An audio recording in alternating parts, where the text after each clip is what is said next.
Bienvenidos, hermanos y hermanas, a este espacio de encuentro, de oración con la buena nueva, la palabra de Dios, en este tiempo ordinario en el cual nos enfocamos en el ministerio público de Jesús y las implicaciones que su andar haciendo el bien entre los hombres tuvo no solo en sus discípulos, sino en aquellos que creyeron por el testimonio de estos y por la salida de Dios en la persona de Jesús. Les recordamos que todo nuestro material de oración pueden conseguirlo en nuestras redes sociales, nuestro grupo de WhatsApp Parroquia San José Online, nuestro Facebook Iglesia Parroquial de San José, nuestro Instagram iglesia.sanjose.caracas y nuestro canal de YouTube Iglesia Parroquial San José. Adentrémonos en la lección divina. No olvidemos sus 5 pasos. Primero, invocación al Espíritu Santo. Segundo, lectura. Tercero, meditación, reflexión. Cuarto paso, oración. Y por último, compromiso, acción. Que el Señor siga transformando nuestro corazón para que nosotros seamos evangelio vivo, sal de la tierra y luz del mundo. Invoquemos al Espíritu Santo. Espíritu Santo, ilumina nuestro entendimiento para que al leer o estudiar la Sagrada Escritura sintamos la presencia de Dios Padre que se manifiesta a través de tu palabra. Abre nuestro corazón para darnos cuenta del querer de Dios y la manera de hacerlo realidad en nuestras acciones de cada día. Instrúyenos en tus sendas para que, teniendo en cuenta tu palabra, seamos signos de tu presencia en el mundo. Amén. Ahora leemos el texto.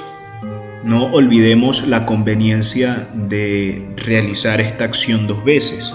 Una primera para apropiarnos del texto en general y una segunda para enfocarnos en aquello que dentro del texto más nos llama la atención. Hoy, lunes de la 22ª semana del tiempo ordinario, la liturgia de la palabra nos ofrece los siguientes pasajes. El primero, tomado de la primera carta del apóstol San Pablo a los Corintios, capítulo 2, versículos 1 al 5. El Salmo 118 y el Evangelio tomado de Lucas, capítulo 4, versículos 16 al 30.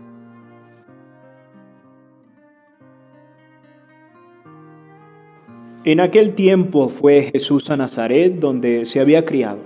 Entró en la sinagoga, como era su costumbre los sábados, y se puso en pie para hacer la lectura. Le entregaron el libro del profeta Isaías y desenrollándolo encontró el pasaje donde estaba escrito: El Espíritu del Señor está sobre mí porque Él me ha ungido.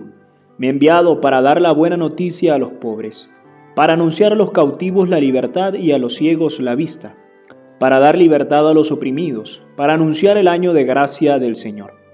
Y enrollando el libro lo devolvió al que le ayudaba y se sentó. Toda la sinagoga tenía los ojos fijos en él, y él se puso a decirles: Hoy se cumple esta escritura que acabáis de oír. Y todos le expresaban su aprobación y se admiraban de las palabras de gracia que salían de sus labios. Y decían: ¿No es este el hijo de José? Y Jesús les dijo: Sin duda me recitaréis aquel refrán: Médico, cúrate a ti mismo. Haz también aquí en tu tierra lo que hemos oído que has hecho en Cafarnaúm. Y añadió: Os aseguro que ningún profeta es bien mirado en su tierra. Os garantizo que en Israel había muchas viudas en tiempos de Elías, cuando estuvo cerrado el cielo 3 años y 6 meses, y hubo una gran hambre en todo el país. Sin embargo, a ninguna de ellas fue enviado Elías más que una viuda de Sarepta en el territorio de Sidón. Y muchos leprosos había en Israel en tiempos del profeta Eliseo. Sin embargo, ninguno de ellos fue curado más que a Naamán el sirio. Al oír esto, todos en la sinagoga se pusieron furiosos, y levantándose lo empujaron fuera del pueblo, hasta un barranco del monte en donde se alzaba su pueblo, con intención de despeñarlo. Pero Jesús se abrió, pasó entre ellos y se alejaba. Palabra del Señor.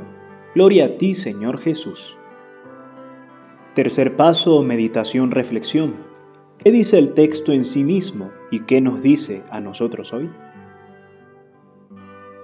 Si nos percatamos en el curso del Evangelio todas estas semanas, nos daremos cuenta que hoy hay un cambio, porque ya no estamos en San Mateo, sino en San Lucas, específicamente en el punto fundante del comienzo del ministerio público de Jesús, cuando después de su experiencia en el desierto, después de su bautismo, va a la sinagoga de Nazaret, donde se había criado. Y vemos que inaugura su ministerio hablando aquello en lo que consistirá y que será precisamente la misericordia. Por eso San Lucas es conocido como el Evangelio de la Misericordia. No obstante, esto presenta oposición, porque la alusión que hace el Señor al Antiguo Testamento hace ver, en concordancia con el mensaje de los domingos pasados, sobre la apertura de su espectro y su autocomprensión como enviado a todas las naciones, que sus contemporáneos, incluso sus correligionarios, aquellos que comparten con él la fe en el Dios liberador del Éxodo, no están amando la voluntad del Señor, y por eso el gran tesoro de esta nueva alianza será confiada a los gentiles, aquellos que son etiquetados, aquellos que son excluidos, aquellos que tal vez no se acoplan a la institucionalidad de la religión, pero en el fondo de su corazón guardan buena voluntad. Y es allí donde se fija el Señor. Si recordamos los pasajes evangélicos de la semana pasada, pues damos con que el Señor les insistía a aquellos que eran practicantes fervientes de la religión, que no se quedasen en lo superficial, que no se quedasen en las instituciones, sino que precisamente esas instituciones sirvieran al cambio del corazón, porque muchas de esas cosas se estaban oxidando en el tiempo. El Señor está invitando a oxigenar, el Señor está invitando a desempolvar para que el fin de todas nuestras devociones, el fin de nuestra práctica religiosa sea el de transformarnos a nosotros en puentes para el encuentro con Dios en relación con los demás. En este sentido, las palabras de San Pablo resultan muy pertinentes, porque a la luz de lo que muchos de sus correligionarios, fariseos, conocedores de la institucionalidad, conocedores de la ley hacían, predicar con sabiduría de palabras, él, el apóstol de los gentiles, presenta el testimonio de Cristo crucificado. Un silencio sufrente que está renovando el mundo y que habla más que muchas palabras y muchas tradiciones. San Pablo viene a presentar como culmen de toda institucionalidad religiosa, según el espíritu cristiano, a Cristo crucificado.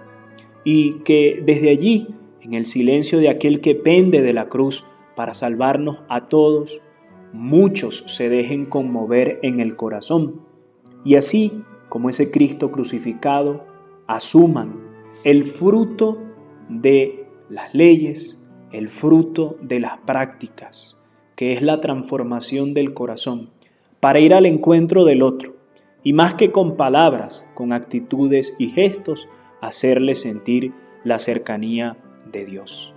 En el Salmo diremos: «Cuánto amo tu voluntad, Señor». Que hoy se evidencie ese amor a la voluntad del Señor, preguntándonos cómo estamos dando fruto de tantas tradiciones que el Señor nos ha confiado, de prácticas religiosas que hemos recibido de nuestros padres, de nuestros mayores, y que tanto ayer como hoy siguen apuntando a Jesús, pero muchas veces las dejamos oxidar por no querer dar un paso más profundo. Cuarto paso, oración. ¿Qué decimos al Señor a la luz del texto y de la reflexión brindadas?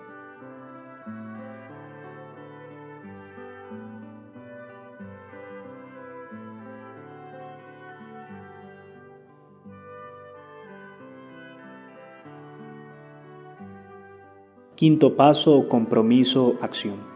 En mi momento de oración, a la luz del Evangelio, me preguntaré: ¿en qué medida mi fe católica me lleva a ser liberación para los oprimidos, bálsamo para los enfermos, vista para los ciegos?